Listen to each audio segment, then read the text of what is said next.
Money FM 89.3. Best of breakfast. Morning Shot.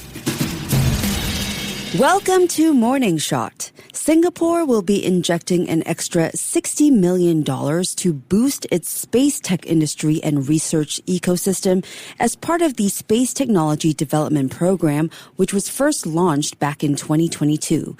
Now, this expands the total amount of government funding in the program to over $200 million, following an initial investment of $150 million 3 years ago. The fresh funds are expected to accelerate innovation in satellite technology, build capabilities in space tech among Singapore's higher education and research institutions, as well as to promote the commercialization of research. For more insights, we are joined by the Director of Innovation at Singapore Space and Technology, Nicolette Yeo. Nicolette, good morning. Hello, hi, good morning. Thank you so much for having me on the show. You're very welcome. Let's talk about some of these groundbreaking announcements made at the Space Convention and Exhibition this year. Nicolette, which countries and innovations are in focus?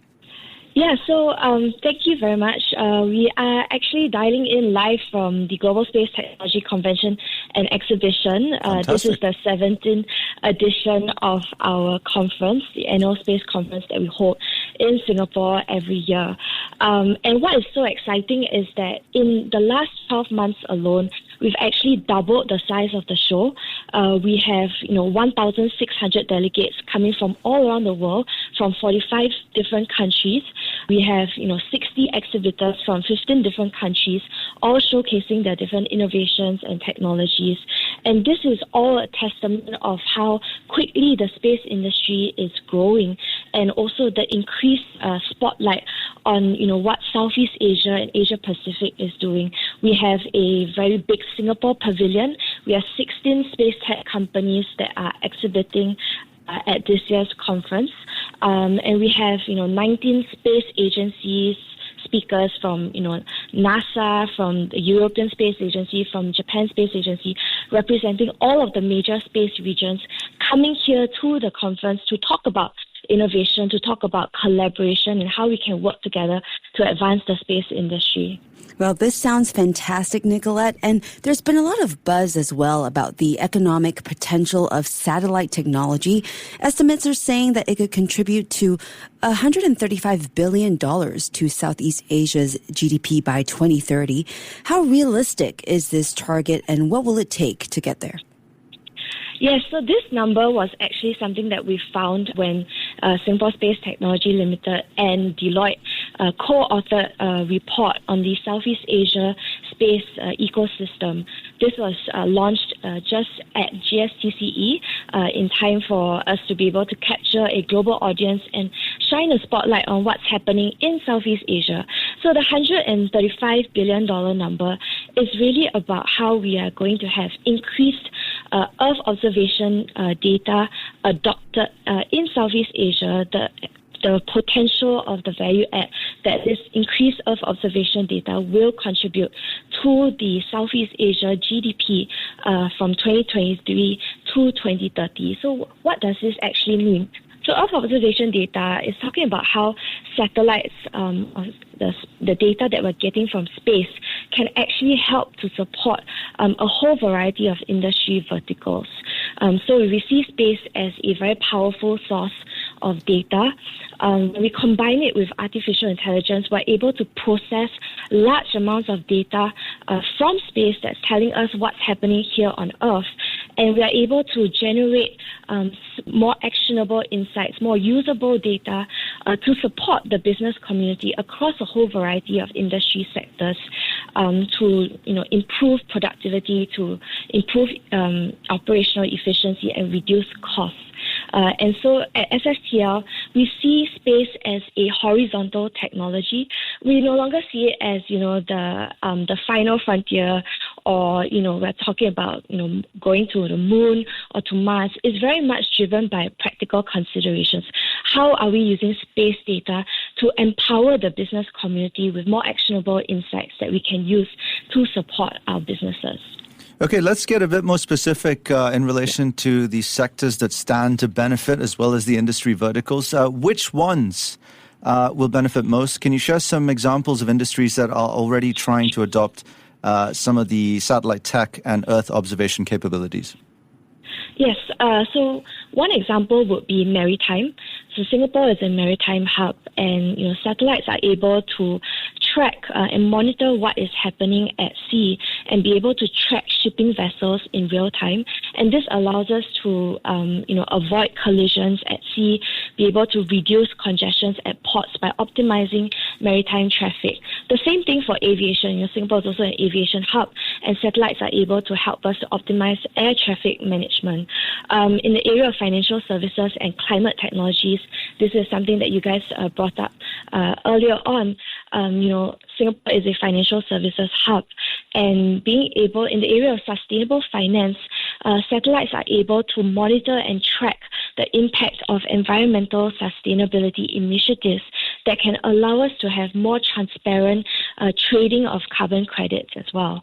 And then, in Southeast Asia, natural disasters is a big problem, and satellites are able to help us to analyze weather patterns and be able to tell us in advance if a natural disaster like a typhoon or flood is about to happen, so that we can improve rescue operations on the ground, improve disaster preparedness, rescue and recovery, so that we can reduce economic losses attributed to disasters and also reduce casualties and save lives in the process. So satellites can really support us across a whole variety of industry verticals. I don't think there's any industry that won't be able to benefit from satellites, and this allows us to have a lot of economic growth and economic potential. Yeah, so lots of benefits for sure. You talked about optimizing management and improving productivity, but let's talk about money and savings now. We're seeing an acceleration in commercial space activity with launch costs coming down and satellite technology advancing at a rapid pace. Could this also translate to cost savings for certain sectors? Yes, definitely. So, earlier in the point about disaster monitoring, if we are able to have better preparedness, more proactive disasters, then we will be able to, reduce and avoid economic losses that's attributed to natural disasters. In the area of agriculture, for example, Indonesia, Thailand, we're trying to improve food security. Food security is becoming an issue, and satellites are able to monitor crop growth, plant health, and give insights to farmers to support and improve crop yield by giving information about the growth of plants and to help them to optimize fertilizer and irrigation, all sorts of inputs for agriculture to improve the yield of agriculture. So these are all areas in which satellite technologies are allowing us to reduce costs for businesses and improve efficiency. And, with the latest reduction in launch costs, satellites are now a lot easier and a lot cheaper to launch to space. And as a region for Southeast Asia, a lot of the Southeast Asia countries are developing their space capabilities, elevating their space game. And, as a bloc, Southeast Asia intends to send up 60 more satellites to space in the next 5 years, which is huge, because that with more satellites in space, that allows us to have a lot more data about what's happening here on Earth that can translate into all these more actionable insights and smarter decisions for the business community. Yeah, Nicolette, I'm just curious as to how Singapore can remain ahead of the curve in the space innovation space, I suppose. Are there any headwinds that we should be wary of? Yes, so there are three main ways in which Singapore can benefit from the space industry. So the first way is that, Singapore is very, very strong in artificial intelligence. We have a whole, slew of government initiatives to develop AI capabilities in Singapore.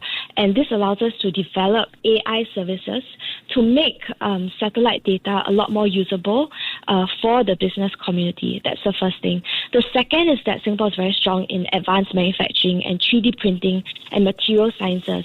And this allows us to be able to develop better materials, better performing satellites at a fraction of the cost. And the last point is that Singapore is a financial services hub with a lot of venture capital. We have a lot of deep tech venture capital investment firms, and this allows us to invest into developing new space-based capabilities in the region. And, with all of these new opportunities and new benefits, we're going to see a lot more new companies developing new businesses and new capabilities, which will allow us to have more economic opportunities and a lot of more job creation for Singaporeans as well. Yeah, I want to focus on these jobs, Nicolette, before you go. As Singapore ramps up its involvement in space tech, it could also open up opportunities in fields like agriculture, mining, and emergency response. How do you see job creation and skills development evolving in these sectors, and what types of skills or expertise will be most in demand, do you think?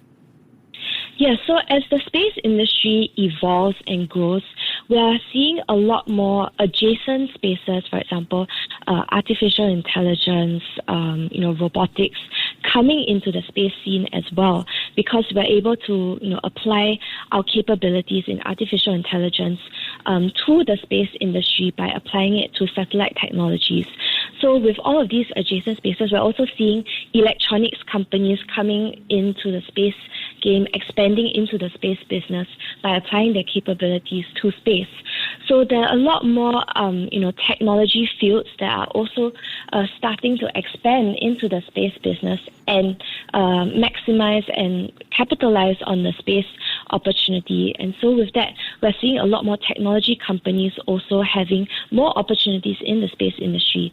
So now an AI engineer can work in the space industry by applying the AI capabilities to satellite technologies. A materials sciences engineer in Singapore can also apply their capabilities to satellite technologies to develop better satellites. So with all of these new opportunities, we're seeing a lot more interesting and exciting new opportunities for growth in job creation in Singapore as well. Excelente. Okay, Nicolette, just to put you on the spot, personal opinion, you're at the Space Convention and Exhibition this year. What's the most exciting innovation you've seen? Yeah, so I want to talk about a Singapore company called Add Value that is actually going to have their technology going to be up in the next International Space Station. So there's a partnership between Add Value and VAS to support communications in space. So Add Value is a communications company, and they will be using their communications infrastructure to support communications on the next International Space Station. So we're very, very excited for that. It's a big source of pride. And yeah, there are a lot more of these partnerships and announcements going to be made in the next couple of hours at the GSCCE. Well, it sounds like a very exciting time. The sky is not the limit. And Nicolette, thank you for adding value to our show today. It will be exciting to see how these developments shape the future of business and technology, both in Singapore and beyond. Thanks so much for joining us. Thanks for having me. We have been in conversation with Nicolette Yeo. She's the Director of Innovation at Singapore Space and Technology. Stay with Money FM 89.3. To listen to more great interviews, download our podcasts at audio.sg or download the audio app. That's AWEDIO, audio at the App Store and Google Play.